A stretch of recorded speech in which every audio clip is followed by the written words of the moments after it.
Ladies and gentlemen, boys and girls, I'm Jacob Boone and this is Getting the Arsenal. So, first Champions League game of the season. It didn't really live up to what I think everybody was expecting. Not going to lie, it was disappointing for a number of reasons.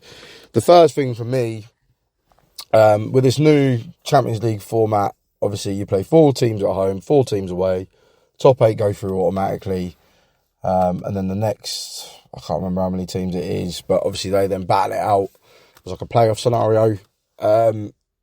Look, in my eyes, the amount of games that we've got to play, and I know it's the Champions League, and I know it's prestigious, but the only reason I'm going to say what I'm going to say now is because of who we've got at the weekend, right? To me, and it's not doing the competition like an injustice or anything like that, but to me, I'd have been looking at playing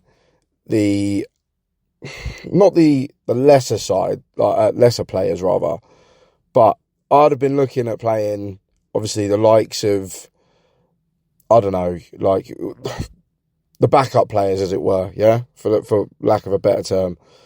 So you got to think, we've brought all these players in, right, in this window, plus we've got players that have been at the club for quite a while. Now, although they're subs, they should still be good enough to be called, like, when they're called upon to be, you know, doing a job. So, with the lineup last night and what we had on the bench, personally, I'd have kept Raya in goal, right? I'd have brought in Calafiori and Kiwior, and I've looked to have rested probably Saliba and White. I mean, I'm guessing Zinchenko must be injured, otherwise I'd have brought him in as well. I'd have also give Ranieri a start, and I'd have probably rested Havertz. And then I'd have also gone with Trossard and Sterling and dropped Martinelli and probably Saka. Now, these were my views before the game had even started, okay? And it kind of, looking at the result last night, almost backs up my opinion as well, because, look, we're going over there, we're going to Italy, and now the lads have obviously played that game. They've then got to work on getting back, travelling back to London. They're not going to have much of a rest. By the time they've got back to London, had a nap, woke up, before they know it, they're back in looking at the debrief and all the rest of the stuff they do. Probably doing a little bit of a training session. Then before they know it, they're off down to Man City, you know. It's a lot of travel and not many days rest. You look at City. City played the day before at home, and then again are playing against us at the weekend at home after getting an extra day's break. Now, to me, I get that fixtures, obviously, it's not always going to work like this. Liverpool, for the last few years, have always moaned that they end up getting a 12:30 kickoff and things like that. Shit happens, all right? I get you got to deal with it, but when you're going away to Italy, to a team like Atalanta, who are a great side, but they're not the team of last year that turned over Leverkusen in the Europa Cup final, yeah? They're a good side. They've had a high player turnover. You know, I'd have liked to have seen us rest players so that we go in against City with a squad that's fully fit, you know? Like, imagine last night, there was a challenge on Saliba from that Retigri or whatever his name was. Saliba's cleared the ball. Mate, he's tried putting a challenge in, just gone straight down the back of his Achilles. Like, what's to say that he don't, like, rupture his Achilles off the back of that? I know he didn't, but in argument's sake, all it would have taken last night is one of our key players to get injured, and then you think, wicked. You know, we're already without Odegaard. To me, it already looks like we're struggling without Odegaard as well. So yeah, it's annoying. You know, I'd have rested players personally, so that going into this big game against City, we are sort of almost at our full potential. We're as close to it as we can be without Odegaard. Plus, as well, we didn't even play great. You know, otherwise, if you go out there and you slap them like 3-0 or 3-1 or something like that, you go fair play, momentum, you carry it into the next game. It's good for the players. Like, if, say, obviously, Gabriel Jesus or fucking Martinelli got a goal, wicked. But at the minute, Martinelli doesn't even look like he could buy a goal. I don't know what's happened to Martinelli, but he needs to fucking pull his finger out of his arse, and he needs to do it fast. Yeah, he had a chance last night that was in the second half. I think Sterling set him up, right? He needs to realise that when you're playing for a top side like Arsenal, or but it's City or someone like that, in the Champions League, the cream of the crop competition, when you get given a chance like that, you have to score. He is a player more than capable of taking that chance, and he puts his foot through it and puts it over the bar. Right? I get he's out of form, but he really needs to pull his finger out. We need all of our players firing. All right? Fair enough if he's a confidence player. I've been there. When your luck's down, you think he's down forever, but he's got to do something, whether it's working harder on the training pitch, putting in the extra sessions. Who's to say he doesn't already? But something has got to give, because we've got Sterling that looks good.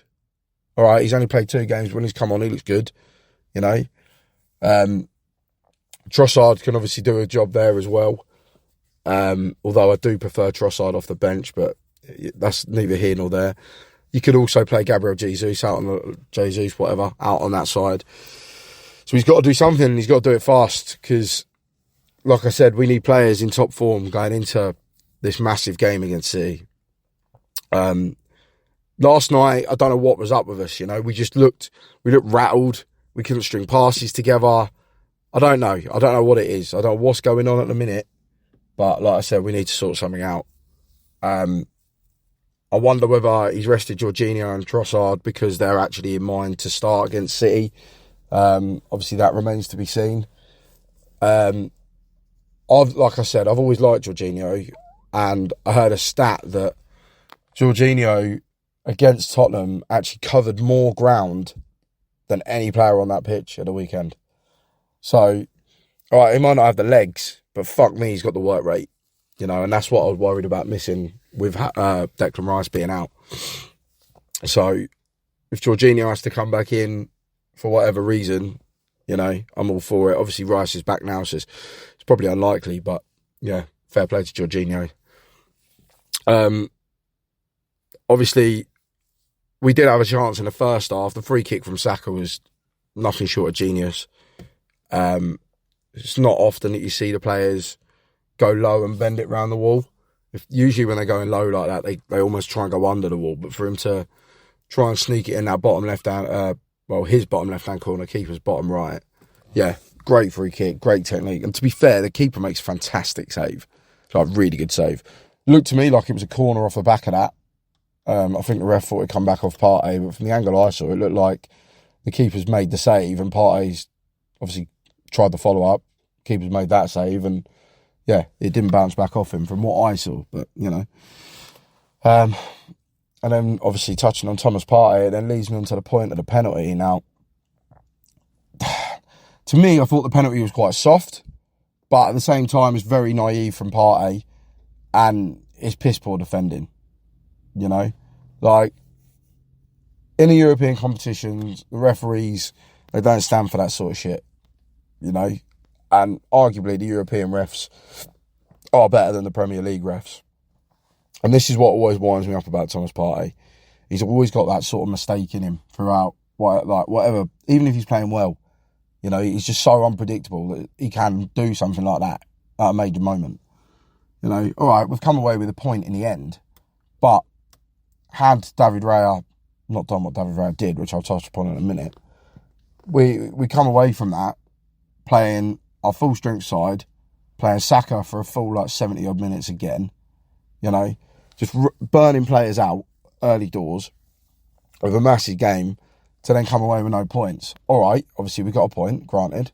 Maybe it should have been 3, with, like I said, Martinelli, if he'd have taken that chance towards the end. But yeah, that's football. It's a game of fine margins, especially when you're at the top level. And that was definitely shown last night. And like I've already said, David Raya. Now, I'm going to have to apologise to everyone. I've often advocated for Ramsdale being the better goalkeeper and not really seeing what the improvement was with David Raya, right? He has proved me wrong already at the start of this season. obviously this is where Arteta sees him day in, day out. You know, they've obviously seen his potential. I loved Ramsdale as a keeper. I loved his passion. Do you know what I mean? Things like that. The fact that he's an Englishman at the club. You know, things like that don't go unmissed. But honestly, David Raya is playing like a man possessed at the moment. You know, he has already almost won us the game against Villa. You know, and then he's got us a point last night from some quite astonishing saves. That penalty save last night is unreal. The penalty save itself is unreal. Fair play to him. He stands up. He doesn't get bullied into the mind games of penalties. So, fair play to him. It's hard enough saving a penalty anyway. But to save a penalty and to get back up and make the save again is just remarkable. And that save, that to me, is better than David Seaman's save. David Seaman's save was pure reactions where he bends it from, like, he claws it out from his net. But that last night, not only does he save a penalty and have to get back up, but he also, that header is slightly behind him and he does exactly the same technique to keep that ball out of the goal. He, for me, is now up there with the likes of Courtois, Edison, Alisson, you know, all of these top goalkeepers. He is definitely up there, if not potentially the number one in the world right now. You know, because what he's doing is unbelievable. You know, 10 years ago, he was playing against Macclesfield, you know, in, I believe it was League Two. You know, so look how far he's come in 10 years. Like, that is insane. So, I'd like to apologise to David Raya and to some of the fans that obviously potentially saw what David Raya was all about. I mean, yeah, what an incredible save and what an incredible goalkeeper. And I must admit, it's money well spent now, you know, because he is outstanding and been one of our best players this season already. A special note to our defence last night as well. We were solid. We are solid this season. You know, that is something that, looking back at the likes of when we've had like Mustafi and Socrates or Socrates, whatever you want to call him, or even further back when we had like Squillaci and, you know, Johan Juru and Senderos and things like that. Our defence has always been a bit of a joke since the glory days of like Adams and Bold and, you know, Campbell and Torre, people like that. But this is the most confident I've felt about our side defensively, which obviously carries us in good stead moving into Man City. Haaland is obviously a different breed. The only person I could possibly see dealing with Haaland is Saliba, but Haaland is just next level. So let's see. It's going to be a tough game at the weekend. You know, every game in the Premier League's tough, but going to the Etihad is a game like no other. I really don't want us to try and show up like we did last season and play for a draw. You know, I feel we already need to be taking points off of Man City, which is a fucking hard task. Even when we beat him at the Emirates last season, it was a struggle. So, yeah, we've got to dig in. We're probably going to have to fucking hit him on the counter, let's be real. And that's where I can't stress enough that the players like Martinelli need to be taking their fucking chances if he starts. So, yeah, big game, massive game. I'll try and do a preview beforehand. If not, I will definitely be doing a review. I just want to say again to everybody, thanks for listening. It does mean a lot. So, yeah, big game against City. I personally think it's going to be a draw. I'm saying 1-1, but I'd love to nick it 1-0. Because you can't beat a 1-0 to the Arsenal. Thanks for listening. Take care, everyone.